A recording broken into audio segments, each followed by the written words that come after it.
அந்த herbal fake சிகரெட்ஸையே இந்த ஷூட்டிங்கில் ஃபுல்லாக சேர்த்து ஒரு 1000-1500 சிகரெட்ஸ் நாங்கள் இன்ஹேல் பண்ணியிருப்போம்.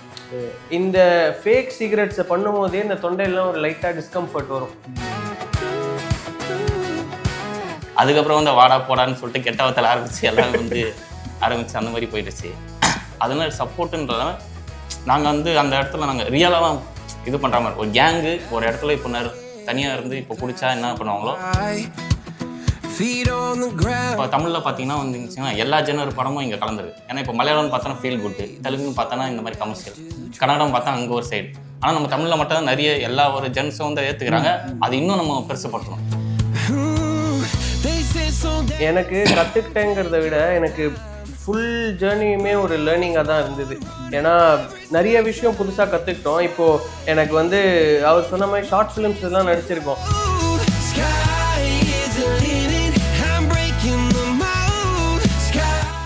FT சினிமாஸ் நேயர்களுக்கு வணக்கம். இன்னைக்கு நம்ம கூட முதற் கனல் அந்த படத்தில் நடித்த டீம் தான் இருக்காங்க. அவங்க வெல்கம் பண்ணிடலாம். Hi brother. ஹாய் ப்ரோ, எப்படி இருக்கீங்க? நல்லா இருக்கேன். எப்படி இருக்கீங்க? நல்லா இருக்கும், சூப்பராக இருக்கும். 2 பேருக்கு ஃபர்ஸ்ட் மூவி நினைக்கிறேன். ஆமாம், டெபியூ ஃபிலிம். நைஸ். எப்படி இருந்துச்சு இந்த எக்ஸ்பீரியன்ஸ் உங்களுக்கு?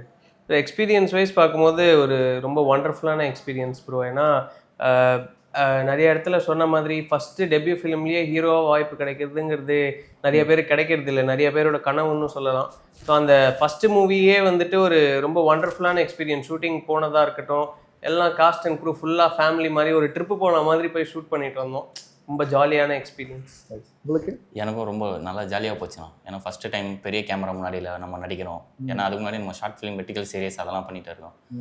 இது ஒரு மாதிரி புதுசாக நல்லா ஒரு அமேசிங்கான ஒரு நல்ல ட்ரிப்பாக இருந்தது. இவர் சொன்ன மாதிரி ஃபேமிலியாக எல்லாருமே ஒன்றா சேர்ந்து ஃப்ரெண்ட்ஸாக சாரோட டேரக்டர் சாரோட வீட்லேயே தங்கி நாங்கள் எல்லோரும் அங்கேயே ஒரு ஜேர்னியாக பண்ணி ஃபர்ஸ்ட் ஹாஃபில் நான் வந்து அவங்க பெங்களூரில் போயிட்டாங்க ஷூட்டு. ஓகே. அவங்க செகண்ட் ஹாஃப்ல இருந்து தான் நான் சென்னையில் அங்கே தரும்போது தான் அங்கே வந்து இப்போ வந்த ஸ்டார்டிங்கில் அப்போவே வந்து எல்லோரும் நல்லா க்ளோஸ் ஆகி பேசி முன்னாடி ரிஹர்சலு எல்லாமே நல்லா ஒரு ஒத்துமையாக எல்லாருமே ஒன்றா சேர்ந்து பண்ணதுனால தான் எங்களால் கொஞ்சம் அந்த கேரக்டராக 2 பேரும் வந்து நல்லா அப்படியே டச்சாக இருந்தது.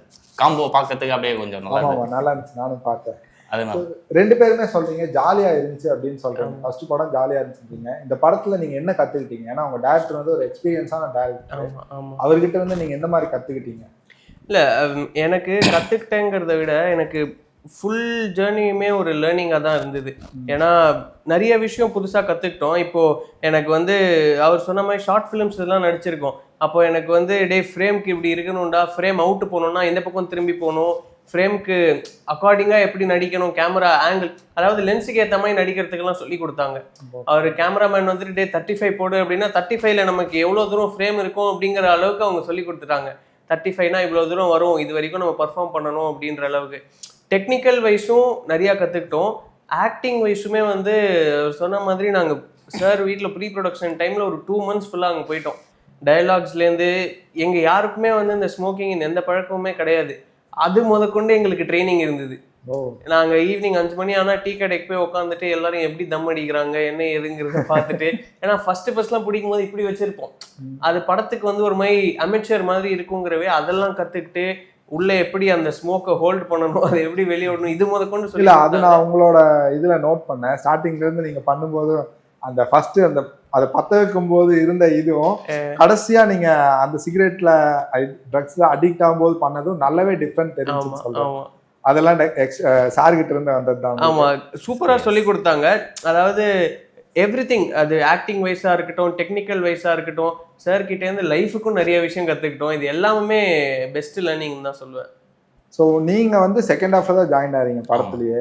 நீங்கள் எதை சார்ந்து இதை நடிக்கணும்னு நினச்சிங்க ஃபஸ்ட்டு? ஏன்னா ஃபஸ்ட்டு படம்ன்றது வேற இருந்தாலுமே உங்களுக்கு ஒரு இன்ஸ்பயர் இருந்திருக்கும்ல, இந்த கதை நம்ம பண்ணால் நமக்கு இந்த மாதிரி ஒரு போர்ட்ஃபோலியோ கிடைக்கும் அப்படின்னு உங்களை எது ஹூக் பண்ணுச்சுன்னு நினைக்கிறீங்க? ஃபஸ்ட்டு வந்து நான் வந்து இதில் பண்ணும்போது வேற ஒரு கேரக்டராக தான் பண்ண வேண்டியதாக இருந்தது. கூட இருக்கிறது இந்த ஷூட்டுக்கு போகிறதுக்கு ஒரு 2 நாள் முன்னாடி தான் ஃபஸ்ட்டு அப்போ தான் கன்ஃபார்ம் பண்ணாங்களே, ஓகே இவனை இது போட்டால் அப்படியே நல்லா இருக்கும்னு சொல்லிட்டு. நான் வந்து ஃபஸ்ட்டு என்ன நினச்சிருந்தேன்னா, ஓகே நம்ம அது சாதாரணமாக நம்ம சாதுவான கேரக்டராக ஓகே நம்ம அந்த மாதிரி பண்ணிட்டு போயிடலாம் அப்படின்னு நினச்சிருந்தேன். ஓகே இது புதுசாக நம்ம பண்ணனா இவங்களை தாண்டி நம்ம கொஞ்சமாவது ஓகே நம்ம தெரியும், ஓகே நம்ம பக்கம் நம்ம கொஞ்சம் பார்க்கணும்னு சொல்லிட்டு இது பண்ணால் நம்மளுக்கு கொஞ்சம் நல்லா ஸ்கோப்பாக இருக்கும்னு சொல்லிட்டு தான் இதை பண்ணேன் நான் ஃபுல்லாக. அவரும் சாரும் வந்து ஓகே இதை நீயே பண்ணுறான்னு சொல்லிட்டு கன்ஃபார்ம் பண்ணி ஃபுல் அண்ட் ஃபுல் அந்த கேரக்டர் கேட்டாவே மாற்றி எல்லாமே இது பண்ணி நல்லா கொஞ்சம் குரல் வாய்ஸு எல்லாத்தையும் ஏற்றம் இறக்கும் ஏன்னா அதில் படத்தில் பார்க்கறதுக்கு வாய்ஸ் கொஞ்சம் வேறு மாதிரி இருக்கும், கொஞ்சம் இதில் கொஞ்சம் நேரில் கொஞ்சம் வேறு மாதிரி இருக்கும். அதுக்கு ஏற்ற மாதிரி கொஞ்சம் ப்ராக்டிஸ் பண்ணி ஓகே இது பண்ணால் நமக்கு கரெக்டாக தான் இருக்கும், நம்ம கொடுக்குறத நம்ம கரெக்டாக பண்ணிட்டோம்னு சொல்லிட்டு நினச்சிட்டேன். இப்போ இந்த ஸ்டோரி முடிச்சுட்டு வந்ததுக்கப்புறம் உங்களுக்கு இதனால் ஏதாவது பாதிப்புகள் இருந்துச்சா இருக்குன்னு நினச்சிங்க? ஏன்னா சினிமான்னு பார்க்கும்போது நமக்கு வேற, நம்ம வந்துட்டு கண்டிப்பாக அங்கே ஒரிஜினல் ட்ரக்ஸ் எல்லாம் யூஸ் பண்ணியிருக்க மாட்டோம். ஆனால் நம்ம மென்டாலிட்டி எப்படி இருக்குன்னா, நீங்கள் அந்த கேரக்டராக தான் வாழ்ந்தாகணும். கரெக்ட். கண்டிப்பாக 2 பேருமே சரி அந்த கேரக்டராக இருந்தாகணும். ஸோ அந்த கேரக்டர்லேருந்து வெளியே வரக்கு ஏதாவது கஷ்டப்பட்டீங்களா? இல்லை, அது கஷ்டம்னு எப்படின்னா நீங்கள் சொல்கிற மாதிரி அந்த அடாப்டபிலிட்டி வந்து இனிஷியல் ஸ்டேஜஸில் கொஞ்சம் கஷ்டமாக இருந்தது. ஏன்னா இப்போது நாங்கள் இதை எப்படி பார்த்தோம்னா, நாங்கள் பண்ணது எல்லாமே அந்த ஹர்பல் ஃபேக் சிகரெட்ஸ் தான்.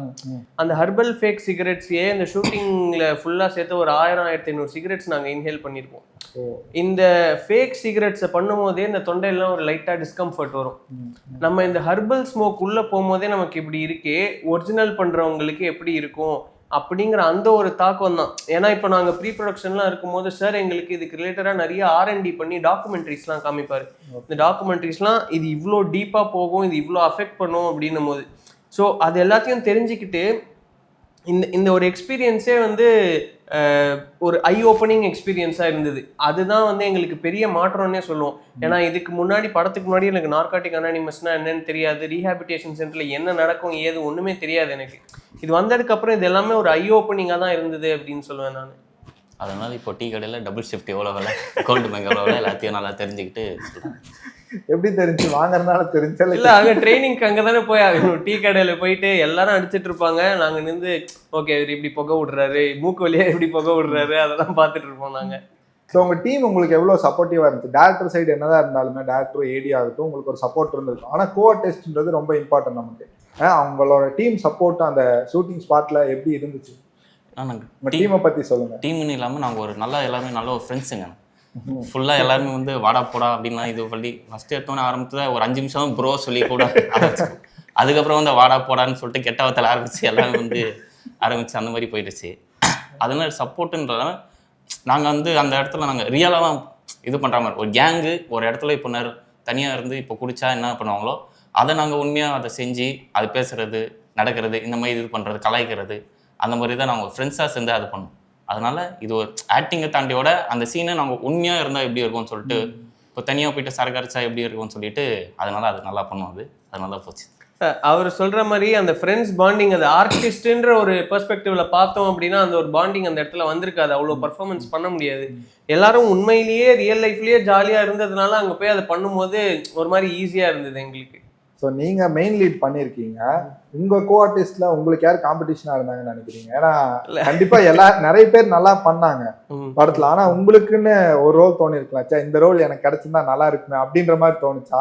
இல்லை இவங்க நல்லா பெர்ஃபார்ம் பண்ணாங்க அப்படின்ற மாதிரி ஏதாவது? இல்லை, இந்த ரோல் கிடைச்சிருந்தா நல்லா இருக்குங்கிற மாதிரி இல்லை எனக்கு. பட் காம்படிஷன் பார்த்தோன்னா என்னோட அப்பா அம்மா பண்ண கேரக்டர், அவங்க 2 பேர் வந்து நாங்கள் ஃபர்ஸ்ட் டே ஷூட்டிங் போகும்போது புரட்டிட்டாங்க ஆக்டிங்கில்.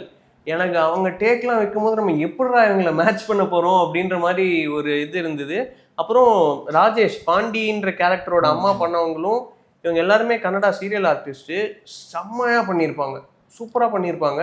அந்த ஒரு இதுதான் எனக்கு காம்படிஷன் இவங்களை விட மேலே பண்ணுங்கிறது இல்லை, இவங்க லெவலுக்காச்சும் நம்ம மேட்ச் பண்ணிடணும் அப்படிங்கிற அந்த ஒரு இதுதான் இருந்தது எனக்கு.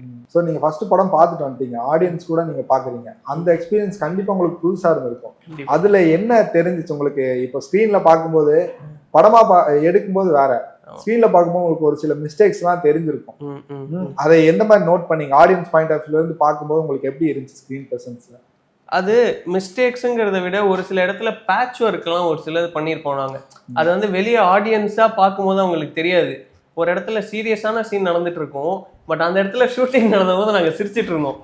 அங்கே சீரியஸாக இருக்குது, ஆடியன்ஸ் எல்லாமே வந்து பின் ட்ராப் சைலண்ட், நானும் ராஜேஷும் மட்டும் பக்கத்தில் உட்காந்து சிரிச்சிட்டு இருந்தோம். ஏன்னா அந்த சீன் ஷூட் பண்ணும்போது ஒரு 3 டேக் 4 டேக் சிரிப்புனாலேயே போச்சு அந்த இடத்துல. ஸோ அந்த ஒரு சீன் வந்துட்டு அந்த ஜோக்கு காரணம் தலைவர் தான். நம்ம பண்ணும்போது கேமரா பக்கத்தில் வந்து சிரிச்சுன்னு இருப்பா போல, நம்மளை பார்த்து. அந்த ஜோக் சொல்ல முடியுமா? என்ன ஜோக்? இல்லை, அது வந்து கேமராவில் சொல்ல முடியாது. ஒரு டயலாக் ஒன்று வரும், அந்த பாண்டின்ற கேரக்டர் வந்து பிரியாணி வாங்கி தரேன்னு சொல்லுவான், சிக்கனா மட்டனா அப்படின்ற மாதிரி கேட்பான் அந்த சீனில். அது ப்ராக்டிஸ் பண்ணும்போது சிக்கனா மட்டனாங்கிறத விட ஏதோ உளறிட்டான், ஒரு கெட்ட வார்த்தையை உளறிட்டான் அந்த இடத்துல. நாங்க வந்து அங்க டேக் போகும்போது அதுவே வந்துட்டு இருக்கு மைண்ட்ல. இவன் கரெக்டான டைலாக் தான் சொல்றான் டேக்ல, பட் அதே வந்துட்டு இருக்கு மைண்ட்ல. நாங்க சிரிச்சிட்டு இருக்கோம். அப்புறம் சார் எப்பவுமே டென்ஷனே ஆக மாட்டாரு, கோவமே பட மாட்டாரு. அவர் ஒரு மாதிரி டேய் என்னடா அப்படின்னு அது நமக்கு கில்ட் ஆயிடும். ஐயோ இவர் திட்டவும் மாட்டேங்கிறாரு, இவர் திட்டினா வச்சு பரவாயில்ல இது பண்ணிடுவோம் அப்படின்ட்டு. ஏதாவது தப்பு பண்ணாலும் சரி ஒன்றும் பிரச்சனை இல்லை பார்த்துக்கலாம் அப்படின்னு சொல்லிட்டு போயிடுவார் அவர். அந்த மாதிரி இருக்கிறதுனால நமக்கு கில்ட் ஆயிடும், ஐயோ நம்ம இதுக்கு மேல தப்பு பண்ணக்கூடாது அப்படின்ட்டு.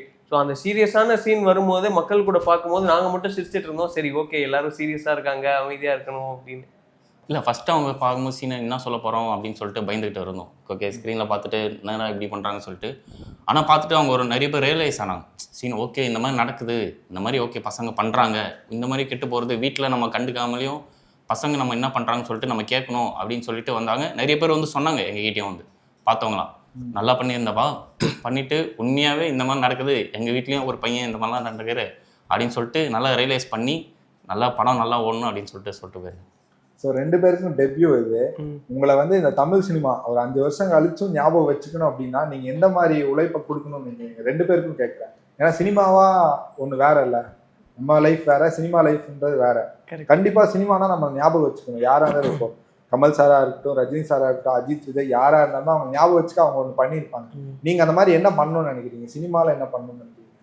இல்லை சினிமாவில் என்னை பொறுத்த வரைக்கும் மக்கள் ஞாபகம் வச்சுக்கணும் அப்படின்ற பட்சத்தில் பெர்ஃபார்மன்ஸ்ன்னு தான் நான் சொல்லுவேன். அது இப்போ ஒரு டைரக்டருக்கு வந்து அவங்க கதையை ஞாபகம் வச்சுக்கணுன்ற மாதிரி இருக்கும், அதே மாதிரி ஒரு ஆர்டிஸ்ட்க்கு பெர்ஃபார்மன்ஸ் அப்படின்னு தான் சொல்லுவேன்.